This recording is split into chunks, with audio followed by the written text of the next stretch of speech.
Hello दोस्तों, नमस्कार। आप सभी का स्वागत है आपके अपने यूट्यूब चैनल एक्सेस एकेडमी पर। दोस्तों, 12,460 शिक्षक भर्ती से जुड़ी हुई सभी महत्वपूर्ण अपडेट को एनालाइज करने के बाद कुछ महत्वपूर्ण जानकारियां निकलकर सामने आ रही हैं, जिसको आप सभी के साथ इस वीडियो के माध्यम से डिस्कस करेंगे। आप सभी लोग बस वीडियो में अंत तक बने रहें, जिससे सारी चीजें आपकी समझ में आ जाएं। तो वीडियो शुरू करते हैं और डिस्कस करते हैं आज की 12,460 शिक्षक भर्ती से जुड़ी हुई महत्वपूर्ण जानकारियां। दोस्तों, जैसा कि आप सभी लोग जानते हैं, कल देर शाम जो शिक्षा मंत्री जी से मुलाकात के बाद 12,460 शिक्षक भर्ती में चयनितों के स्कूल आवंटन को लेकर के जानकारी निकलकर सामने आई।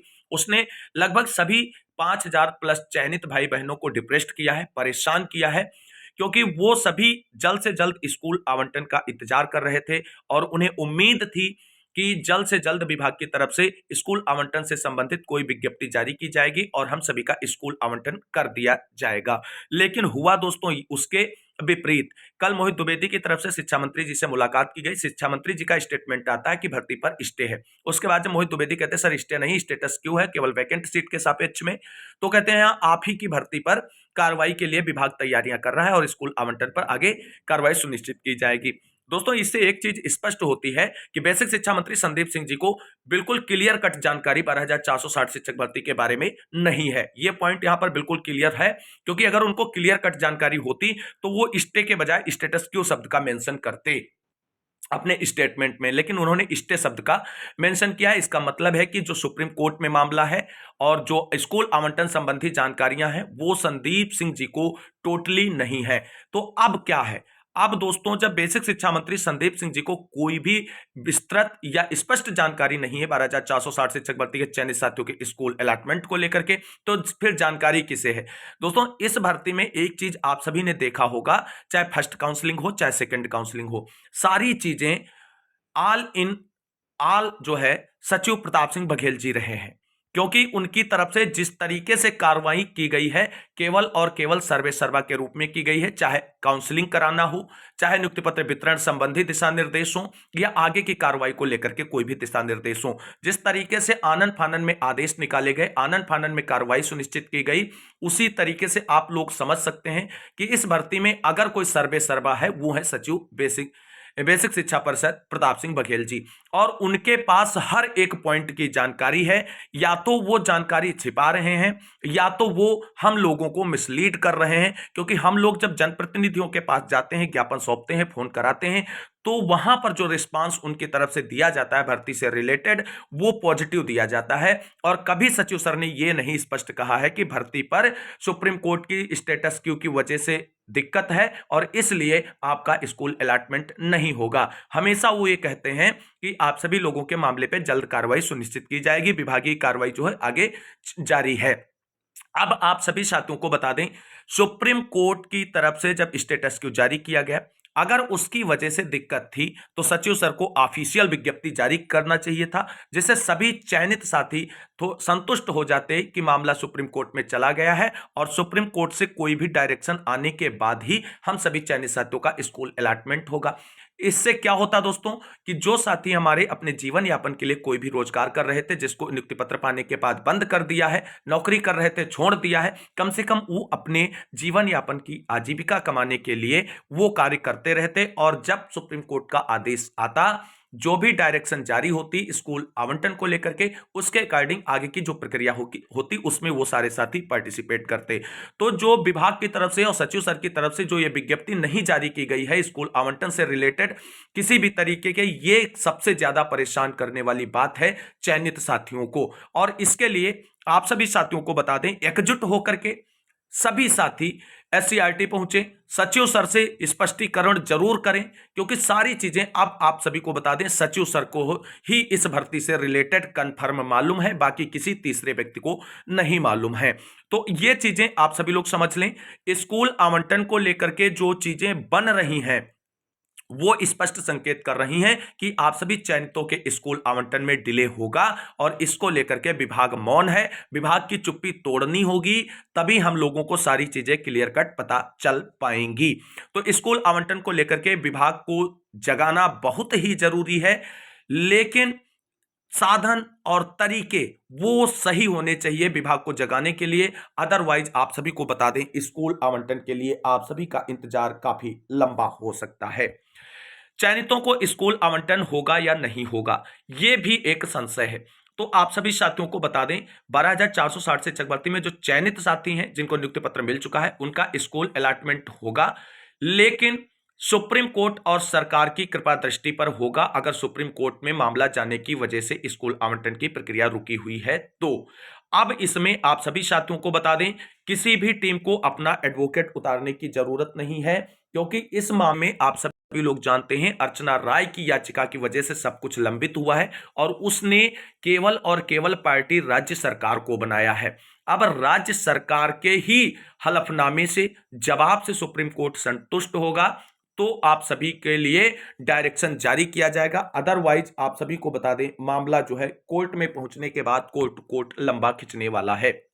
वहीं आप सभी को बता दें, हमने आप सभी को पहले भी बताया है, अब जब मामला इस तरीके से गंभीर होता जा रहा है और हम लोगों की टेंशन बढ़ती जा रही, ऐसे में अब जब बात की जाए तो स्कूल अलॉटमेंट के साथ साथ विभाग और सरकार की सुप्रीम कोर्ट सुनवाई के लिए तैयारी की भी पैरवी की बात की जाए, क्योंकि वहां पर हम लोगों को पार्टी नहीं बनाया गया तो हम लोगों से पहले सरकार को सुना जाएगा। अब सरकार अगर दबाव में आती है और विभाग आप सभी के दबाव में आकर के जल्द से जल्द सुप्रीम कोर्ट में अर्जेंसी लगाए और अपना जो कार्रवाई सुनिश्चित की गई है 12,460 शिक्षक भर्ती में, उससे संबंधित एफिडेविट जो सुप्रीम कोर्ट ने मांगा है उसको सबमिट करे और सुप्रीम कोर्ट से परमिशन ले चयनितों के स्कूल आवंटन को लेकर के, तो आप सभी का स्कूल आवंटन जल्द से जल्द हो सकता है। अदरवाइज तो आप सभी लोग आगे समझ ही रहे हैं। तो ये चीजें आप सभी को समझ में आ गया होगा कि इस भर्ती में अब आप सभी को केवल और केवल सचिव प्रताप सिंह बघेल सर से उम्मीद है, बाकी आपको किसी से कोई उम्मीद रखने की जरूरत नहीं है और ना तो किसी से कोई उम्मीद पूरी हो सकती है। सभी चयनित साथियों को अब क्या करना है, सबसे पहले आप सभी साथियों को बता दें, ये जो टीम टीम का गेम खेला जा रहा है, सबसे पहले सभी लोग मिलकर के इसको बंद करें। अब कोई टीम नहीं, सिर्फ एक टीम है, 5,000 चयनित साथियों की टीम, और वो संगठित हो जाए। अब समय आ चुका है कि एकजुट हो जाए, संगठित हो जाए और जो भी प्रयास किया जाए मिल करके 5,000 साथियों के साथ एक मुस्त रूप में किया जाए और देखिए उसका परिणाम आप सभी के सामने बहुत बेहतरीन होगा, बहुत जल्द होगा। तो ये चीजें हैं। तो सबसे पहले आप सभी को बता दें, सभी चयनितों को एकजुट होना है, संगठित होना है, क्योंकि इस एकता में ही शक्ति है। ये चीज आप सभी लोग बहुत अच्छे से जानते हैं। दूसरी बात, जो आप सभी लोग जनप्रतिनिधियों को ज्ञापन सौंपकर सचिव को फोन करा रहे हैं, वो प्रयास बंद नहीं करना है इस खबर को सुनने के बाद में, क्योंकि लगातार चोट और प्रहार करने से ही नतीजा बदलता है और रिजल्ट सामने आता है।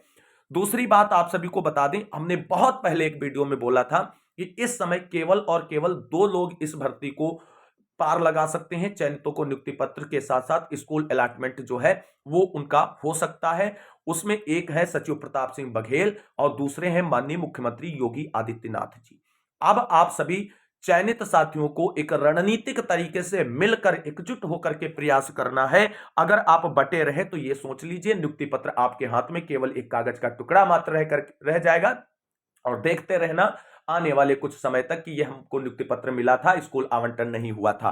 तो संगठित हो जाएं और एकजुट होकर के रणनीतिक जो है प्रयास करें। अगर कुछ साथी जनप्रतिनिधियों को ज्ञापन सौंप रहे हैं, कुछ एससीईआरटी जाकर के सचिव सर से निवेदन कर रहे हैं, रिक्वेस्ट कर रहे हैं, और कुछ साथी माननीय मुख्यमंत्री जी से मुलाकात करें। और इस बार आप सभी साथियों को बता दें, जनता दरबार में मुलाकात नहीं करनी है माननीय मुख्यमंत्री जी से, इस बार उनके आवास पर जाकर के मुलाकात करनी है और अपनी बात पूरी विस्तार पूर्वक रखनी है।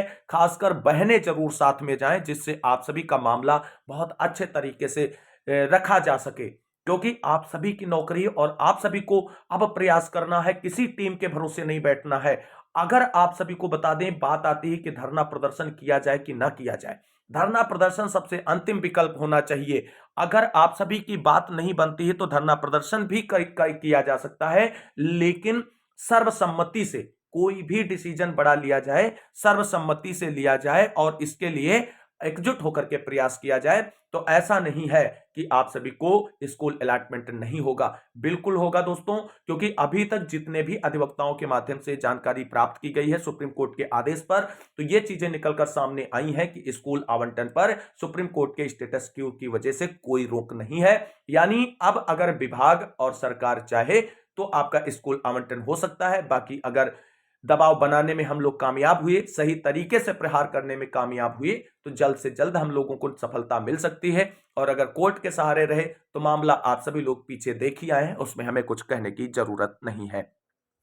तो दोस्तों इस वीडियो को हमने सिर्फ और सिर्फ इसीलिए बनाया कि हमारे साथी भाई बहन बहुत परेशान हैं, बहुत साथी डिप्रेशन में चले गए कल की खबर सुनने के बाद। तो आप सभी लोग हारिए ना हिम्मत, बिसारिए ना राम वाली धारणा पर काम करिए और प्रयास मत छोड़िए, एकजुटता बनाइए, संगठन बनाइए, मिल करके प्रयास करें और अपनी जो स्कूल आवंटन की कार्रवाई है उसे सुनिश्चित करें। इस वीडियो में बस हम आप सभी को एकजुट करने के प्रयास से सामने आए और रिक्वेस्ट कर रहे हैं, हाथ जोड़कर निवेदन है कि सभी लोग आपसी मतभेद बुला करके एकजुट हो जाइए और सोमवार को अगर आप एससीईआरटी जा रहे हैं तो मैक्सिमम संख्या में जाकर के सचिव सर से बिल्कुल क्लेरिफाई जरूर कराइए कि सर क्या स्थिति है, स्पष्ट। और ये अगर सुप्रीम कोर्ट की वजह से कोई रोक है तो उसके लिए ऑफिशियल विज्ञप्ति जारी कर दीजिए, जिससे हम लोग जो है कुछ कर सकें, जिससे हम लोगों का जीवन यापन हो सके।